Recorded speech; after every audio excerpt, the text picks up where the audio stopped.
Hello students, welcome to Learn Me Now. Today we are going to learn modal auxiliary verbs.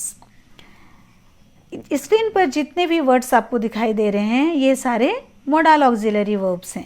Last के 2 videos में हमने modal auxiliary verbs के बारे में कुछ पढ़ा है.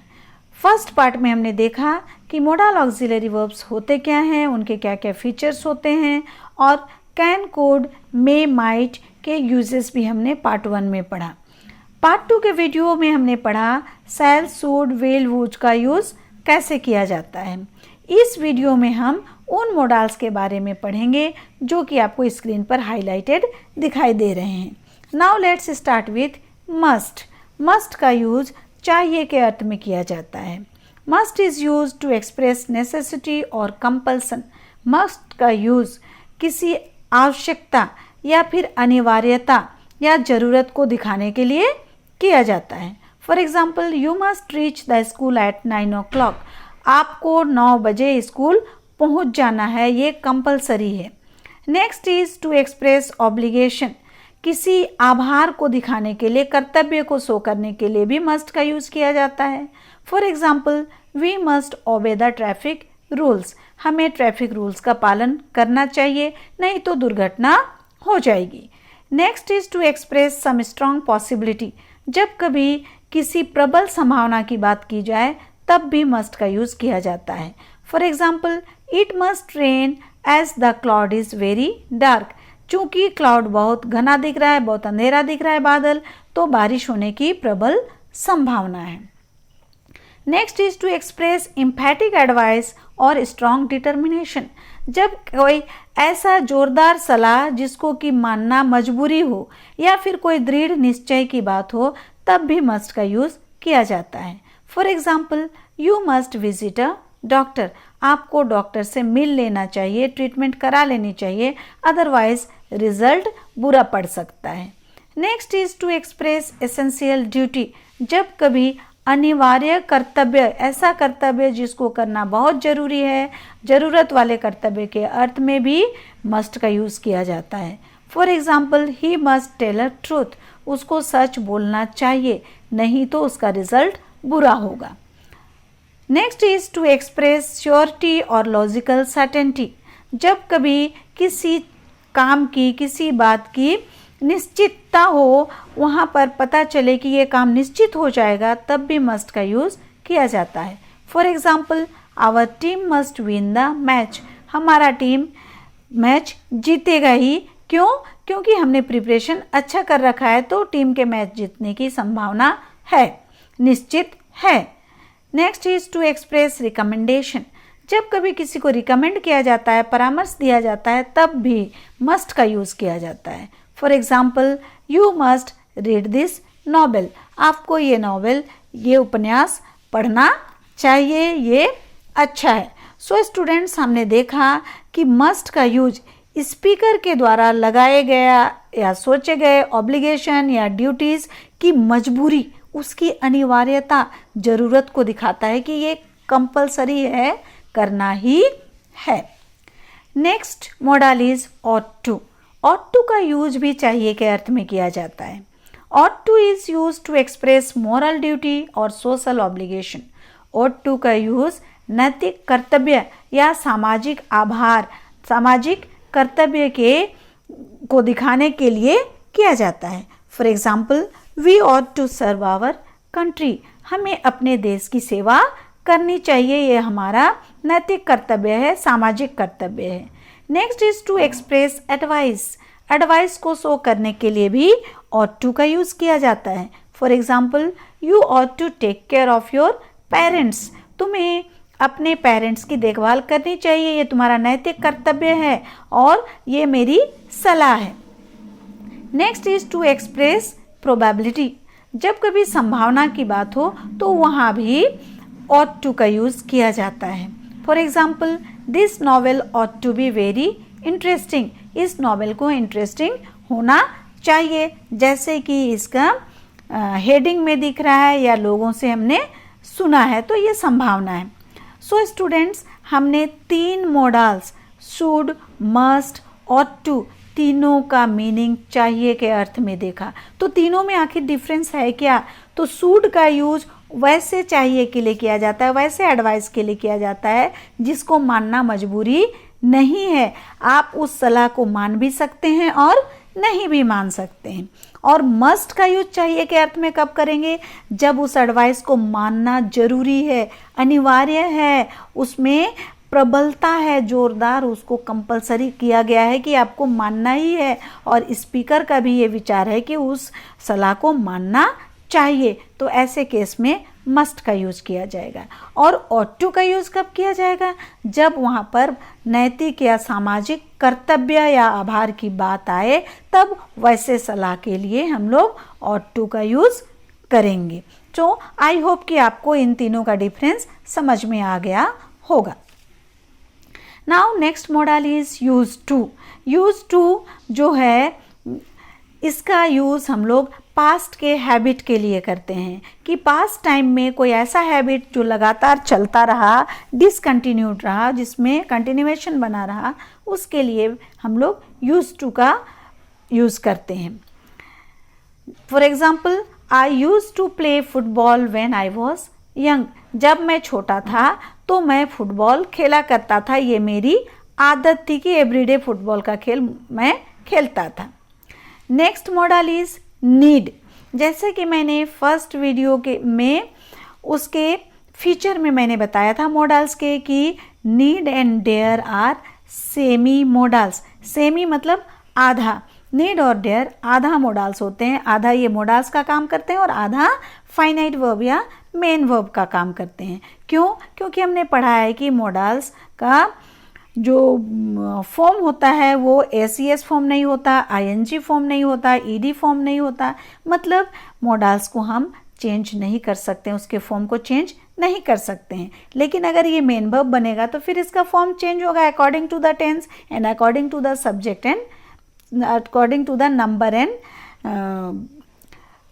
Person of subject. लेकिन ये जो नीड है, जब मॉडल की तरह इसका यूज किया जाता है तब इसका फॉर्म चेंज नहीं होता है और ये मेन वर्ब को हेल्प करता है नेसेसरी के अर्थ में, आवश्यकता के अर्थ में।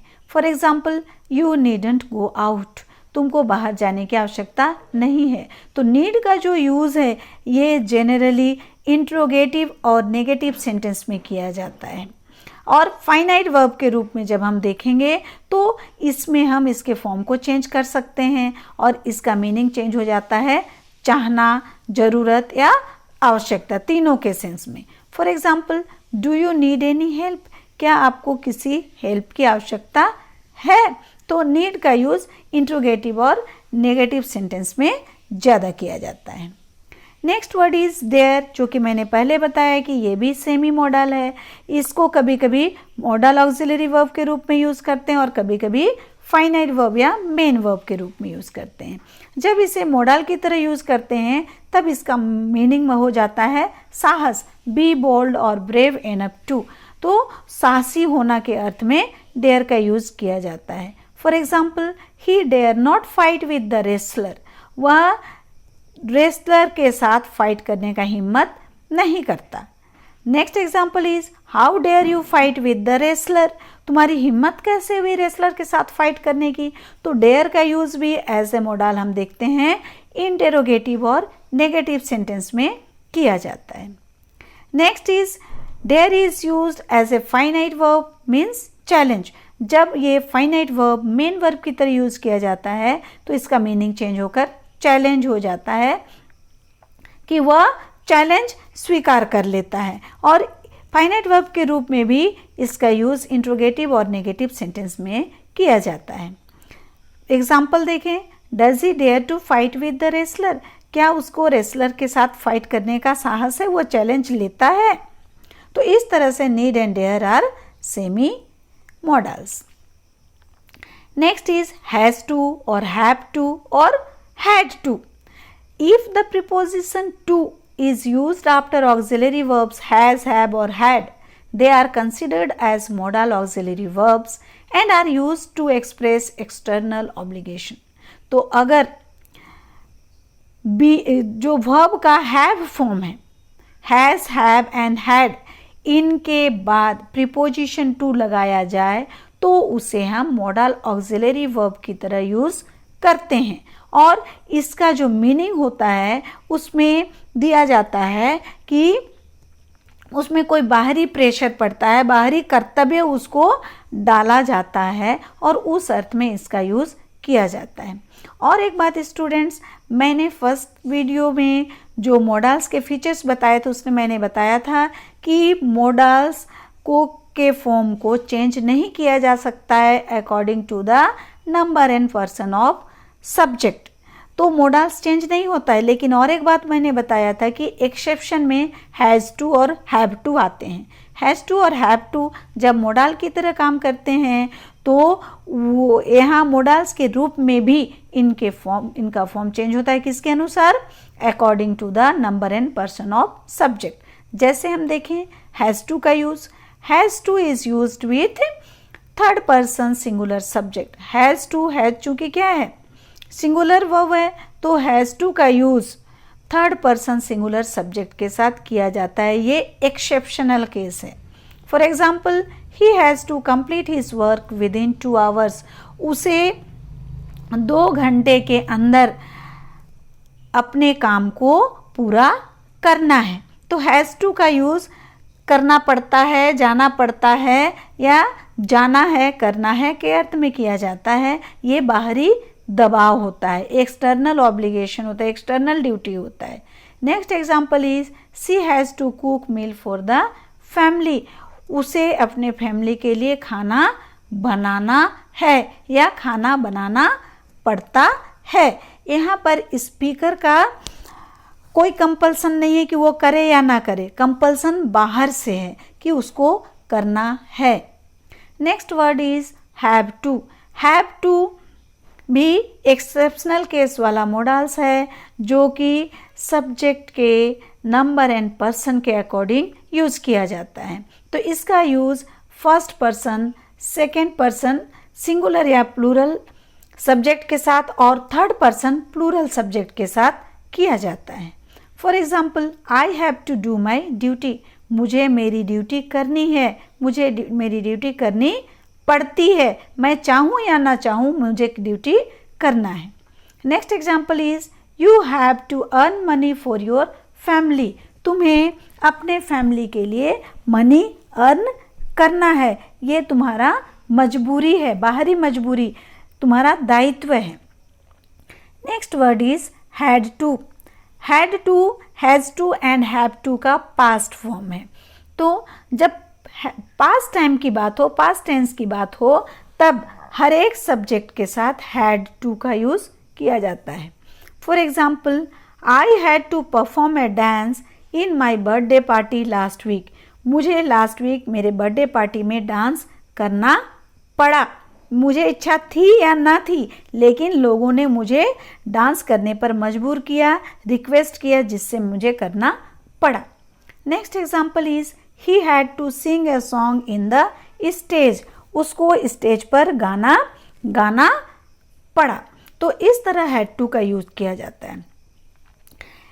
रिमेंबर स्टूडेंट, मस्ट का यूज स्पीकर की जरूरत, स्पीकर की इच्छा के कारण, वो अनिवार्यता के कारण किया जाता है। और मस्ट का यूज पास्ट टेंस या फ्यूचर टेंस में नहीं किया जाता, सिर्फ और सिर्फ प्रेजेंट टेंस में किया जाता है। मस्ट के अर्थ में जब हम लोग पास्ट टाइम की बात करते हैं तो वहाँ हैड टू का यूज़ किया जाएगा, और अगर फ्यूचर टेंस की बात करें तो वहाँ शैल हैव टू का यूज़ किया जाता है। तो हमने देखा कि हैज़ टू और हैव टू जो कि एक्सेप्शनल केस में आते हैं, इनका यूज़ कैसे करना है और हैड टू का यूज़ कैसे करना है। सो स्टूडेंट्स, आई होप कि आप मॉडल ऑक्सिलरी वर्ब्स को अच्छी तरह समझ गए। इन्हें कहाँ यूज़ करना है, किस सेंस में यूज़ करना है, ये आप पूरी तरह समझ गए। सो आपको मेरा ये वीडियो कैसा लगा, इस पर कमेंट करें, इसको लाइक करें अगर आपको वीडियो पसंद आया, और अपने फ्रेंड्स रिलेटिव्स के साथ शेयर करें जिससे कि वे भी इस वीडियो से बेनिफिशियल रह सकें। और अगर आज तक आपने मेरे चैनल को सब्सक्राइब नहीं किया है तो आज ज़रूर से ज़रूर सब्सक्राइब करें, जिससे कि इसके बाद के आने वाले वीडियो का नोटिफिकेशन आपको टाइम पर हो सके। थैंक्स।